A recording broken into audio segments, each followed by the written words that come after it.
ನೋವಿನ ಸಂಗತಿ, ಅಮ್ಮನ್ನ ಕಳ್ಕೊಂಡ ನಾಡು.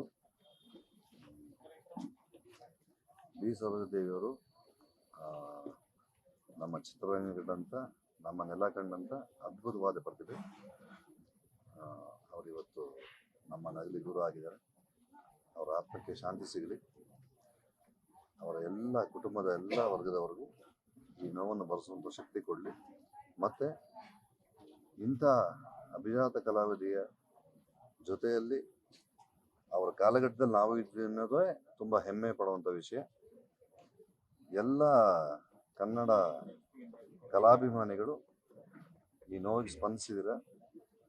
ಅವ್ರ ಮೇಲೆ ನಿಮ್ಮ ಪ್ರೀತಿ ವಿಶ್ವಾಸ ಹಾಗೆ ಇರಲಿ. ಅವ್ರ ನೆನಪುಗಳು ಯಾವುದು ಸದಾ ಚಿರುಣೆಯಾಗಿರುತ್ತೆ ನಮಗೆ. ಅವರು ಎಲ್ಲ ಭಾಷೆಗಳಲ್ಲೂ, ಕನ್ನಡ, ತಮಿಳು, ತೆಲುಗು, ಮಲಯಾಳಂ ಮತ್ತು ಹಿಂದಿ ಪಂಚಭಾಷೆಗಳಲ್ಲೂ ಅವರು ತುಂಬ ಅದ್ಭುತವಾದ ಛಾಪನ್ನು ಮೂಡಿಸಿದ್ರು. ಎಲ್ಲ ಅದ್ಭುತ ಕಲಾವಿದರ ಜೊತೆ, ಅಣ್ಣ ಅವ್ರ ಜೊತೆ ಆಗಲಿ, NTR ಅವ್ರ ಜೊತೆ ಆಗಲಿ, MGR ಅವ್ರ ಜೊತೆ ಆಗಲಿ, ನಾಗೇಶ್ವರ ಅವ್ರ ಜೊತೆ ಆಗಲಿ, MGR ಜೊತೆ ಆಗಲಿ, ಶಿವಾಜಿ ಗಣೇಶನ್ ಅವ್ರ ಜೊತೆ ಆಗಲಿ, ಮತ್ತು ಅಲ್ಲಿ ಜಿತೇಂದ್ರ, ಹಿಂದಿಲಿ ತುಂಬ ದಿಲೀಪ್ ಕುಮಾರ್ ಅವ್ರ ಜೊತೆ ಆಗಲಿ, ಎಲ್ಲ ಜೊತೆನೂ ಪಾತ್ರಗಳನ್ನ ಮಾಡಿದರು. ಅವರ ಪ್ರತಿಯೊಂದು ಪಾತ್ರವೂ ನಮ್ಮ ನೆನಪಿನಲ್ಲಿ ಅಚ್ಚಳಿಯೇ.